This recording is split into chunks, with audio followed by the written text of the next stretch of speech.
Manifestation monstre à Montréal, 150 000 personnes marchent pour le climat. Vous sacrifiez vos propres enfants pour votre économie. Les conséquences majeures des contenants à usage unique dans le secteur de la restauration. On a tellement été habitués à avoir du jetable depuis une quarantaine d'années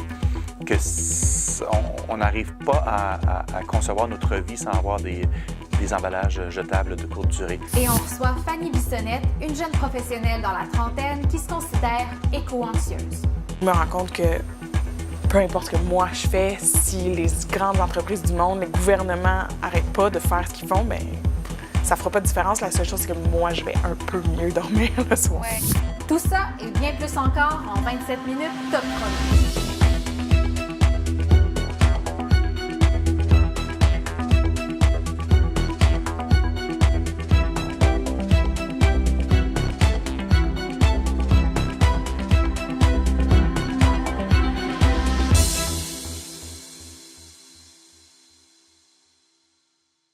Bonjour, ici Anne-Sophie Roy et bienvenue à Top Chrono.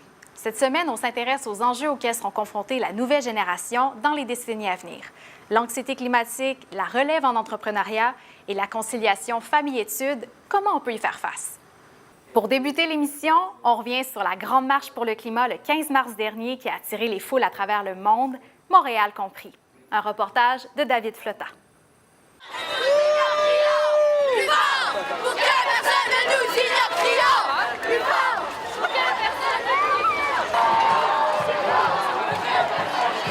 Cet après-midi du 15 mars, les rues de l'île de Montréal sont paralysées, prises d'assaut par plus de 150 000 individus armés de pancartes, sifflets et tambours qui en ont assez de l'inaction du gouvernement face à la crise climatique. La chose la plus importante aujourd'hui, pour moi et pour plusieurs autres, est de passer un message à ceux qui peuvent voter et ceux qui peuvent prendre des décisions pour qu'ils arrêtent de parler et qu'ils commencent à agir maintenant. Parce qu'on a la chance de vivre dans un monde où on peut encore faire une différence, puis dans quelques années, ça va être trop tard. Puis c'est vraiment notre responsabilité de faire quelque chose. Pour eux, les changements devront être concrets. Limiter la vente de produits en plastique à usage unique ou réduire notre dépendance aux énergies fossiles, par exemple. Ainsi, ils n'hésitent pas à s'attaquer au fondement du système dans lequel nous vivons. Il faut changer les mentalités, en fait. Il faut qu'il y ait un shift philosophique qui se passe puis que la priorité change de la croissance économique vers d'autres priorités, comme la biodiversité. Au Québec, les efforts du nouveau gouvernement en matière de développement durable inquiètent. Celui-ci ne semble pas être une priorité pour les élus. On n'a pas le temps de continuer à se tromper et à faire les mauvais gestes. Il faut agir maintenant. On a un ministère des Transports qui fait l'inverse de ce que fait le ministère de l'Environnement, qui fait l'inverse du ministère des Ressources naturelles. On s'éparpille, on n'arrive pas à avancer. On doit agir de manière cohérente. C'est également une occasion pour certains de s'adresser aux acteurs décisionnels des grandes entreprises, afin qu'ils comprennent les revendications de ce mouvement. Ce qu'ils veulent faire, c'est vendre.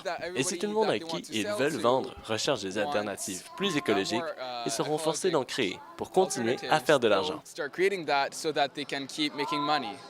Une grande partie de la foule est composée de jeunes étudiants, en majorité du secondaire.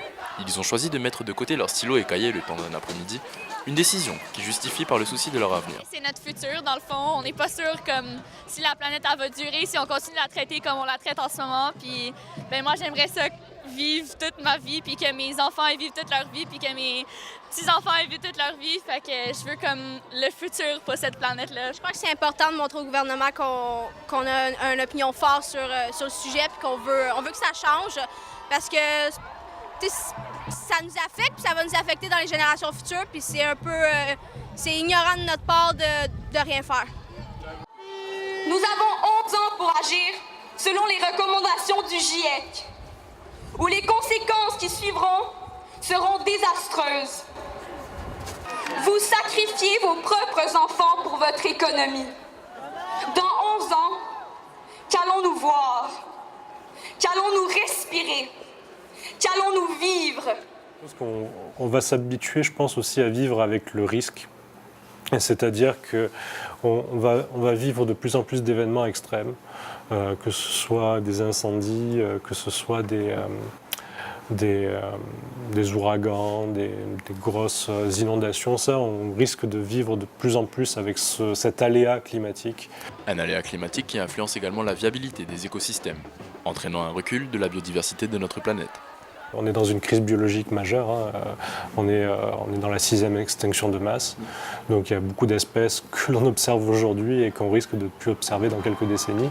Il y a énormément de disparitions d'espèces à l'heure actuelle, donc ça change le paysage, là, ça change, et puis donc ça change notre rapport à la nature et ce qu'on observe aujourd'hui.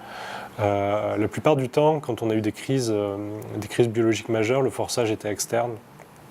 Météorites, volcanisme, etc. Ici, là, on a vraiment un forçage qui est interne. C'est-à-dire que c'est une espèce, l'homme, qui fait disparaître les autres espèces. Donc là, le processus est un peu différent dans cette extinction de masse qu'on est en train de vivre. Tous ces manifestants n'attendent donc que le feu vert du gouvernement pour faire face à cette crise, à défaut de faire demi-tour. Ici David Flotta pour Top Chrono.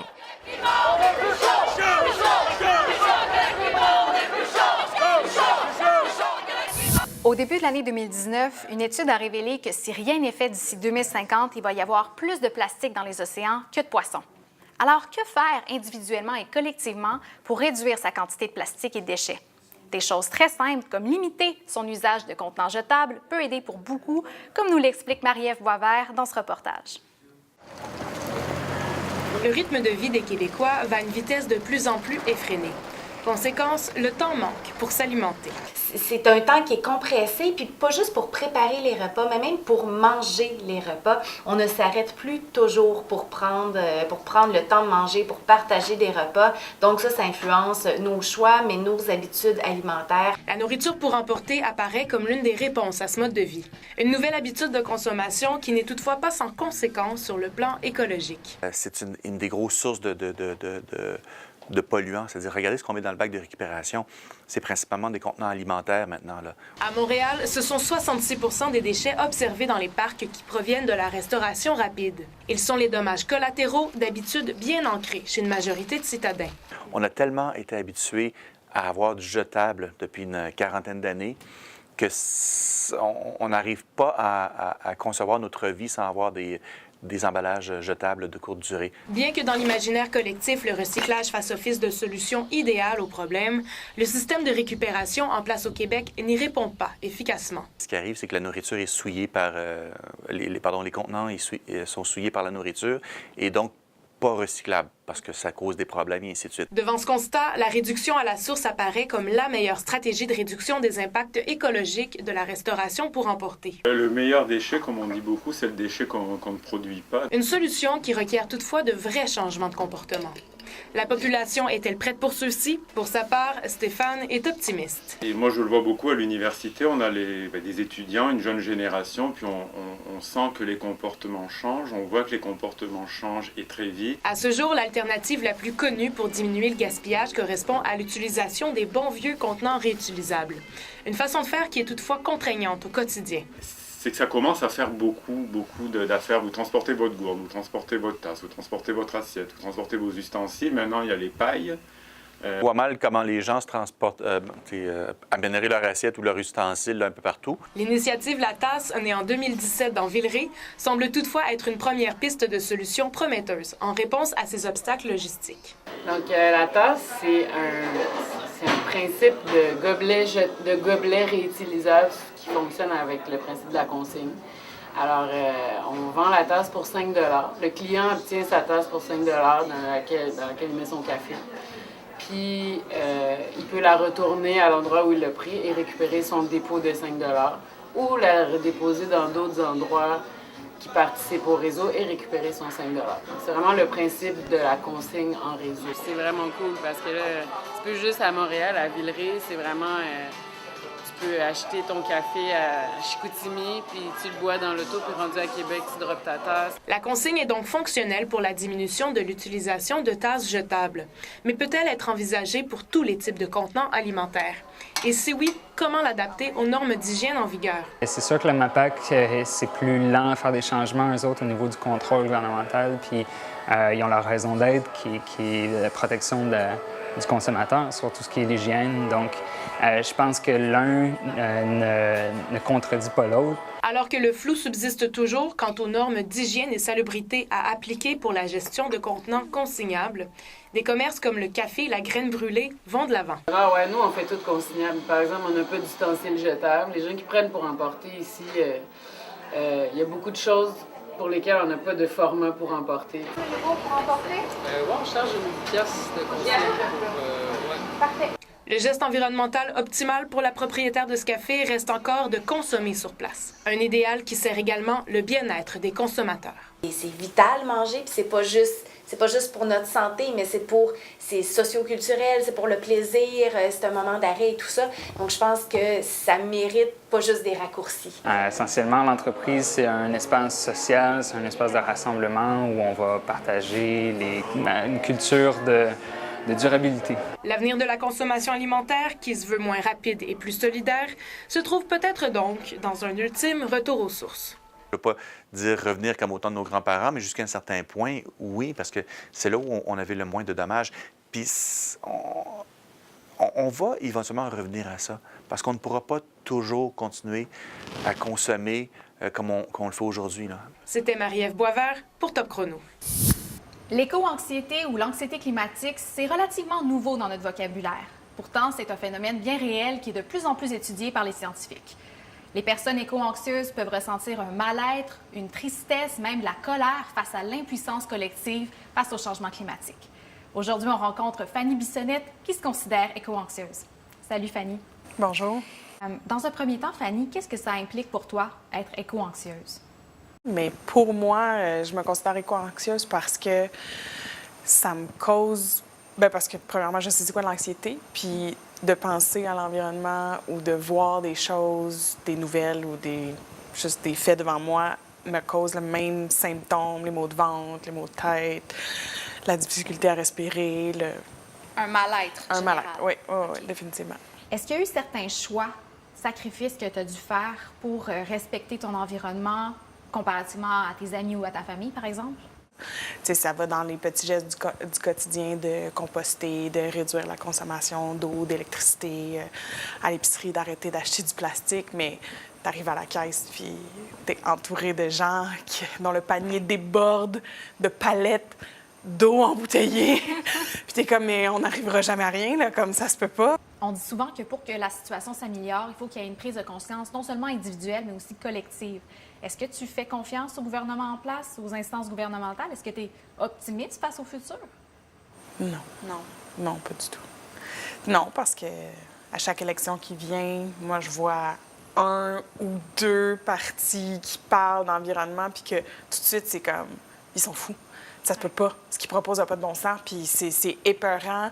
C'est mes droits et libertés, c'est mes privilèges, on en veut à ce que c'est d'être nord-américain. On veut, tu sais, je sais pas, là, mais moi, j'aimerais ça, qu'on ne détruise pas la seule planète qu'on a. Ça, c'est mon souhait personnel. C'est un peu pessimiste, mais je me console en me disant qu'il me reste, je sais pas, 60 ans de vie au maximum, puis que peut-être, avec un peu de chance, ça va pas être si pire que ça dans les 60 prochaines années, puis après ça va juste être fini pour moi. Mais, tu sais, on met aussi beaucoup la faute sur le consommateur. Tu devrais pas acheter de bouteilles d'eau, tu devrais pas faire ci, tu devrais pas faire ça. Pourquoi c'est à ma disposition? Pourquoi c'est légal d'en vendre? C'est vraiment plus que juste, tu devrais pas faire ça, c'est mauvais pour l'environnement. Pourquoi il y a des compagnies, il y a des multinationales qui profitent de ça? Comment tu fais pour ne pas te sentir blasé quotidiennement? C'est quoi tes trucs? Je sais pas si j'y arrive. J'essaie... Tu sais, dans les réseaux sociaux, souvent, on est comme inondé d'informations. Ce qui est beau avec ça, c'est quand même qu'on peut choisir nos sources d'informations. Fait que j'essaie de m'abonner à des pages ou des magazines ou de visiter des sites web où est-ce qu'il y a des bonnes nouvelles, puis des belles initiatives. Je pense, par exemple, à 1.5, qui fait beaucoup de contenu, tu sais, qui produit beaucoup de contenu qui sont des bonnes nouvelles, des bonnes initiatives, qui sont très près de nous, qui sont concrètes. Est-ce que je pense que ça fait le poids? Non, mais je pense que c'est mieux ça que rien. Absolument. Merci beaucoup, Fanny. Un peu plus tard dans l'émission, un reportage sur la fabrication de vêtements locaux, un défi pour les entrepreneurs d'ici. La nourriture locale, les fruits et légumes, les paniers, les gens cherchent ça puis sont fiers de porter un produit qui est fait au Canada maintenant. On parle souvent de la conciliation travail-famille, mais depuis quelques années, une nouvelle préoccupation s'est installée dans les foyers québécois, celle de la conciliation travail-famille-études. Comment les jeunes parents réussissent à concilier enfants et cours du soir à l'heure où les garderies sont fermées? Un reportage de Guy Epassi. Il est 18h45 dans la ville de Montréal et c'est la plage horaire des cours de soir qui débute dans les universités. En faisant le tour des garderies de quelques universités, on peut constater que celle de l'Université de Montréal est fermée, celle de HEC est fermée, celle de l'UQAM, qui annonce pourtant être ouverte, est aussi fermée. Alors, pourquoi ces fermetures? Offert d'ouvrir la garderie entre 7h et 10h. Malheureusement, il n'y a eu que 2 étudiants qui se sont prévalus de cela. Parce que c'était trop tard pour réveiller l'enfant et le ramener chez lui. Nous y retournons la fin de semaine à l'heure des cours et elles sont toujours fermées. Pourtant, nous rencontrons des parents avec enfants dans les couloirs des universités. À HEC, nous avons rencontré Enoch et lorsqu'on lui demande si c'est la place de son enfant ici, il nous répond « Là, je n'ai pas une autre solution de garderie pour le moment. Donc, comme c'est un travail en groupe avec les amis, je me suis entendu avec eux et là, je viens avec lui. » Gaël doit faire des concessions avec son ex-conjoint pour pouvoir poursuivre ses études. Il a fallu que j'arrime les journées où mon ex-conjoint prenait ma fille avec mes cours. Donc, c'était pas forcément toujours évident parce que ça changeait à chaque session. Donc ça devient difficile. Et puis, il faut évidemment que la personne en face soit d'accord. Donc, ça prend beaucoup de compromis. Les étudiants ne sont pas les seuls dans les classes avec les enfants. Les professeurs aussi parfois se retrouvent démunis. J'ai un professeur qui est venu au premier cours avec son fils de 8 ans parce que c'était une journée pédagogique, si ma mémoire est bonne, et ça lui a permis de nous mentionner à la même occasion que finalement on pouvait venir avec nos enfants dans le cours parce qu'il préférait qu'on soit présent avec nos enfants, parce qu'il sait ce que c'est que d'être un parent étudiant et les contraintes que ça amène. Donc, il préférait qu'on soit présent en classe parce que c'était beaucoup d'ateliers, des choses qui sont très difficiles à rattraper à distance. Ils doivent se débrouiller avec les moyens du bord parce qu'on sait très bien qu'avec tous les résidents permanents, les étudiants étrangers, ils n'ont pas de famille ici, donc ça devient difficile pour eux. Il y a les voisins, tout ça, mais des fois, ils les amènent. Des fois, on voit souvent des parents avec leurs enfants qui sont assis dans les cours. Et les professeurs ferment les yeux là-dessus parce qu'ils voient qu'ils n'ont pas le choix. Les services aux étudiants de l'école affirment qu'il n'est pas de leur mission d'ouvrir des garderies. La mission de l'école, la mission des services aux étudiants, c'est de favoriser, de tout mettre en œuvre pour favoriser la réussite du parcours académique. À partir du moment où un étudiant s'inscrit dans nos programmes, puis il est admis, donc il est réputé avoir le potentiel pour réussir. Si la conciliation famille, études, travail est un obstacle, je ne pense pas que c'est la mission de l'école d'ouvrir des garderies, mais je pense que ça fait partie de notre rôle de travailler avec les associations étudiantes, avec les étudiants pour trouver des solutions pour ces étudiants. C'est tout jeune là, comme projet. On va sûrement le mettre en place à partir de... ça a été accepté, ça va être mis en place à partir de septembre.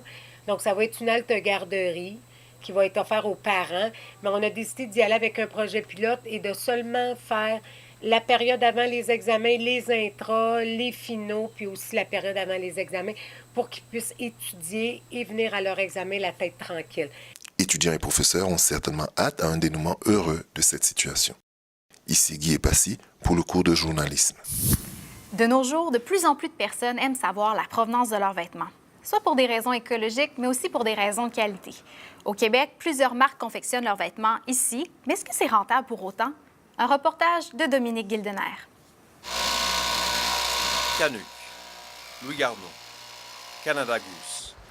Ces marques ont toutes une chose en commun. Les trois créent l'entièreté de leurs produits au Canada. Cependant, chaque marque du genre connaît une réalité différente. Valérie Dumaine est une designer qui opère dans son atelier situé dans le Milex à Montréal. Sa marque porte son nom. Elle crée tous ses vêtements par elle-même. L'avantage de produire localement, c'est sûr que c'est d'être présent tout au long du processus de production, en fait, du début de la gradation jusqu'à la production, la finition et tout, puis la livraison ici. Elle engage quelques sous-traiteurs et contracteurs pour l'aider à assembler ses vêtements. Bien que les profits ne soient pas très grands, elle arrive tout de même à en vivre. Par contre, trouver de la main-d'œuvre n'est pas toujours facile. La main-d'œuvre se fait de plus en plus rare. Évidemment, aussi, tous les designers, il y en a de plus en plus. On se retrouve à faire faire avec tous les mêmes contracteurs. Les marques du même genre se supportent entre elles au lieu de se faire la compétition. On est des concurrents, mais en même temps, on est des alliés parce qu'on essaie de rassembler les clients pour qu'ils achètent ce type de vêtements-là. La réalité n'est bien sûr pas la même pour tous. La marque de manteaux Canuck existe depuis près de 50 ans. Sa longévité prouve son niveau de succès. Canuck possède 3 usines au Québec. Tous les produits de la marque sont faits à 100% au Canada. Caroline Moisan, la directrice marque et marketing de Canuck, attribue en partie la longévité de la marque à son côté local. Les produits sont faits ici par des gens qui connaissent l'hiver, qui savent comment construire un bon manteau qui est chaud et c'est un manteau de qualité qui va durer. Fait que c'est pour ça qu'on continue notre production ici. Ça fait partie de notre ADN de la marque. En créant localement, Canuck peut s'adapter au marché rapidement sans avoir à planifier sa production avec beaucoup d'avance. Par contre, la production locale représente aussi des défis. Le défi principal, c'est évidemment la main-d'œuvre qualifiée. Des couturières, des couturiers, c'est pas monnaie courante maintenant au Québec. Fait que c'est vraiment ça qui est un défi. Par contre, ce qu'on essaie de faire, on est en train de créer une école dans notre atelier ici pour pouvoir former notre main-d'œuvre. La rentabilité n'est pas facile à atteindre pour les nouvelles marques. Je crois que quand on commence, c'est quand même plus difficile de performer avec les coûts de fabrication des vêtements ici au Canada. Selon Caroline, le marché se porte bien et pourrait même prendre de l'ampleur grâce à la demande des consommateurs. Les consommateurs cherchent un produit fait au Canada, ce qu'on n'avait peut-être pas avant, que ce soit dans le vin québécois, on les retrouve de plus en plus, la nourriture locale, les fruits et légumes, les paniers. Les gens cherchent ça puis sont fiers de porter un produit qui est fait au Canada maintenant. Le commissaire en développement économique de l'arrondissement Antique-Cartierville, Jean-François Soulière, travaille au sein du district central, le centre de l'industrie de la mode à Montréal. Jean-François considère que la production locale est rentable au Québec. D'autre part, une marque se donne de meilleures chances de réussir en étant spécialiste plutôt que généraliste. Aujourd'hui, ce qui semble se dessiner dans le marché, c'est qu'on devient des spécialistes de notre produit et on se concentre sur un produit spécifique. Ça semble être la tendance. La main-d'œuvre joue un grand rôle dans la rentabilité des entreprises. Un des éléments importants, c'est tout à fait la main-d'œuvre, en fait, qui est importante là, pour permettre là, de contrôler les coûts de production.